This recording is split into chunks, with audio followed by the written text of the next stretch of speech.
তো এই তো আমার মেয়ে বেড কভার, চেয়ার এসব দিয়ে টেন্ট হাউস বানিয়েছে। তো ওর কিন্তু টেন্ট হাউস আছে, তো ওটা শখ মিটে গেছে, এখন ওটা আর চাই না। এখন দেখো বেড কভার দিয়ে টেন্ট হাউস বানিয়েছে। এই যে টেন্ট হাউস এনে দেওয়া হয়েছে, এখন টেন্ট হাউস চাই না। হ্যাঁ হ্যাঁ, শুয়ে থাকো।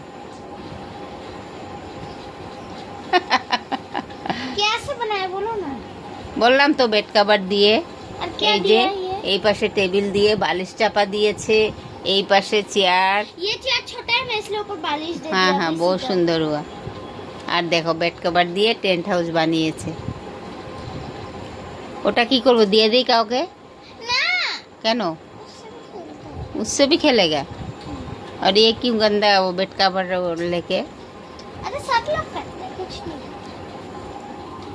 इसके अंदर क्या क्या है? अबेकस का है और क्या क्या रखा है? होमवर्क है तो कर लो। अबेकस का है होमवर्क?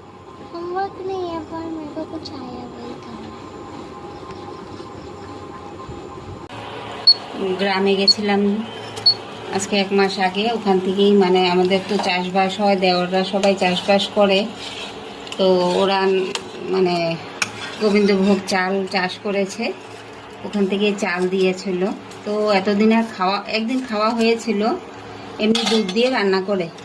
তো আজকে ভাবলাম যে একটু আম দিয়ে করি, ওই গ্রামের নিজের চাষ করা চাল দিয়ে। তো চালটা একটু গুঁড়ো করে নিয়েছি, গোবিন্দভোগ চাল। আমি কিন্তু লোকাল, তো ঘরে মানে নিজেদের চাষ করা। তো চালটা আমি ধুয়ে নিয়েছি, ধুয়ে না নিলেও হতো, তো ধুয়ে নেওয়ার পরেও কিন্তু খুব সুন্দর স্মেলটা রয়েছে। তো অর্ধেকটা গুঁড়ো দিয়ে এই যে ফুটিয়ে নিয়েছি দুধের মধ্যে, খালি দুধের মধ্যে। আর 2টো তেজপাতা দেব। আর এই যে কাজু গ্রেট করে নিয়েছি, কাজুটাও দিয়ে দিচ্ছি এখন। দিয়ে তারপরে এখানে তো আর অন্য ঘি দেবো একটুখানি।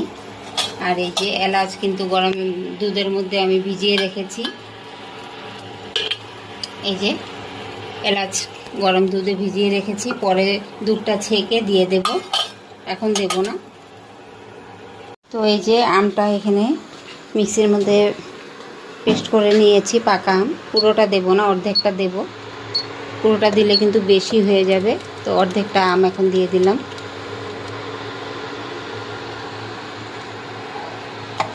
দিয়ে একটু নাড়াচাড়া দিয়ে তারপর এলাচ গুঁড়োটা দেব। তো চলো আমি রান্নাটা করে নিই, তারপর আবার শেয়ার করব। তো এই যে আমের পায়েস হয়ে গেছে, খেয়ে নিচ্ছে এই যে মেয়ে। কেমন লাগে খেতে? ভালো, টেস্টি লাগে। তো আমিও খাবো, একটু ঠান্ডা করে খেলে ভালো হতো। তো এখন খেয়ে রান্নাবান্না করব। আর এই যে রয়েছে কুকারের মধ্যে রেখে দিয়েছি, এই যে এটা সকালে ঠান্ডা হয়ে যাবে, খেতে অনেক টেস্টি হবে। তো চলো খেয়ে নিই আমরা। তো রান্নাবান্না তো হয়ে গেছে, শেয়ার করতে পারিনি রান্নার সময়। তো বাজারে তো গেছিলাম, বাজার থেকে এসে পায়েস করলাম একটু। পায়েস করে আবার খাওয়া দাওয়া হলো। তারপরে মাছ এনেছিলাম। তো আজকে বাজার বার, তো রাত্রেবেলা মাছ পাওয়া গেছে। গেটের থেকে বের হয়ে দেখি মাছওয়ালা সবাই আছে। তো সারাদিনের মাছ, বড় বড় মাছ। তো বড় মাছ তো আমি খাই না, খেতে পারি না। আর তবুও আনতাম ওর পাপার জন্য, মেয়েও খায় না মাছ। তো সব মাছ সকাল থেকে সারা দিন রৌদ্রের মধ্যে গরমে, তো কেমন হবে কি জানি না, গন্ধ টন্ধ হবে নাকি, তার জন্য বড় মাছ আনলাম না একদম। অল্প করে চিংড়ি মাছ এনেছি আর কই মাছ এনেছি। তো আমি তো বড় মাছ খেতে পারি না, চিংড়ি, পাবদা, ট্যাংরা এসব মাছ খাই আর কি। তো ওসব আর পেলাম না, পাবদা পেলাম না, কিছুই পেলাম না, ট্যাংরা মাছও পেলাম না। তো চিংড়ি মাছ অল্প কটাই ছিল। তো মানে আর 2 মিনিট পরে গেলাম, আর পেতাম না চিংড়ি মাছটা। তো গিয়ে আমি আগেই বলেছি এটা দাও আমাকে। তো ফট করেই মানে আমার জন্যই কাগজে ভরে নিয়েছে ক্যারি ব্যাগে। তারপরে চারদিকে দেখলাম, ঘোরাঘুরি করলাম, কোথাও আর আমার খাবার মতো মাছ দেখছি না। তারপরে দেখলাম যে লোকাল কই মাছ, তো কই মাছ নিয়েছি, একটু বড় বড়ই আছে তার জন্যই নিয়েছি। আর ওরাই কেটে বেছে দেয় ভালো করে সুন্দর মতো, যেইভাবে বলবো মানে সেইভাবেই কেটে বেছে দেয়। ঘরে এনে শুধু ভালো করে ধুয়ে পরিষ্কার করে নিলেই হয়। তো মাছ নিয়ে তারপরে গেটের ভেতরে ঢুকে ওর পাপাকে ফোন করে মাছ আর আলু পেঁয়াজ ওর পাপার হাতে দিয়ে দিয়েছি। আমি আবার গেছি মেন বাজারে, দূর না, এই 1 মিনিটও লাগে না আমার গেটের থেকে। তো ওখান থেকে গিয়ে আবার টুকটাক কয়েকটা সবজি আনলাম, এনে এসে চা বানিয়ে খেলাম। চা বানিয়ে খেয়ে একটু পায়েস করলাম, তারপরে রান্না বান্না শুরু। মানে কি বলবো, মানে চোখে দিয়ে একদম মানে ঝালাপালা হয়ে গেছে আমি, যে কখন রান্না করব। 10টা বেজে গেছে, মেয়ে আবার ঘুমিয়ে পড়বে।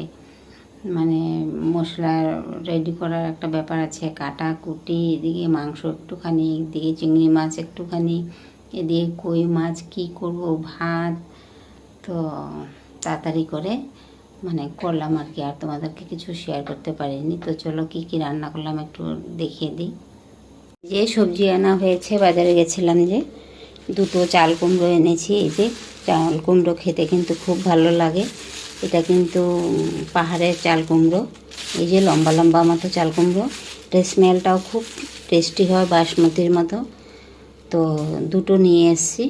আর কুমড়ো শাক আজকে পেয়েছি, একদম টাটকা কুমড়ো শাক, এই বিকেলবেলা কাটা কুমড়ো শাক। এই যে একদম টাটকা কুমড়ো শাক। এর ভিতরে কি আছে, ও উচ্ছে, এই যে উচ্ছে আছে এখানে, এটার ভেতরে ছিল উচ্ছে। আর হচ্ছে ধনে পাতা, এই যে নাগা ধনে পাতা। আর বেগুন, এই যে বেগুন আনা হয়েছে। পটল এটা, এই যে। আর হচ্ছে ভেন্ডি। এই কয়েকটা জিনিস আনা হয়েছে বাজার থেকে, এটাই আনতে একদম গরমের মধ্যে। আর এখানে হচ্ছে এই যে আলু পেঁয়াজ একসাথে মিক্স করা আছে, আলু পেঁয়াজ। আর টমেটোটা ধুয়ে আমি ফ্রিজে রেখে দিয়েছি। আর এগুলি এখন গুছিয়ে নেব, তো গুছিয়ে তারপরে হচ্ছে আমি ভাত খাবো। তো এই যে ধনে পাতা, আর এই যে আজকে কিন্তু কোনো বাটিতেই ঢালাঢালি করিনি, রাত্র হয়ে গেছে। তো আবার তো সকালে উঠে মানে যখনই সকালের খাবারের পরে এগুলি গরম করে রাখতে হবে, তার জন্য আর কড়ার থেকে ঢালা হয়নি, বাটিতে করে নিয়ে খাওয়া হয়েছে। এই যে মাংস করেছি অল্প করে, মেয়ে আর ওর পাপাই খায় মাংসটা। আর এই যে কই মাছ এনেছি, কই মাছটা রান্না করিনি, ভেজে রেখে দিয়েছি। অনেক বড় বড় দেখো কই মাছগুলো। আর হচ্ছে এই যে পটল চিংড়ি করেছিলাম, সব তরকারি রয়ে গেছে, অল্পই খাওয়া হয়েছে। বুঝতে পারিনি যে এতটা তরকারি হয়ে যাবে রাত্র করে, কালকে যে কি হবে তরকারিগুলো। খেতে হবে, আর কি করব, গরম করে চিংড়ি দিয়ে করেছি তো খাওয়া যাবে। তো চলো আমি সবজিগুলো গুছিয়ে নিই, গুছিয়ে তারপরে ভাত খাবো। তো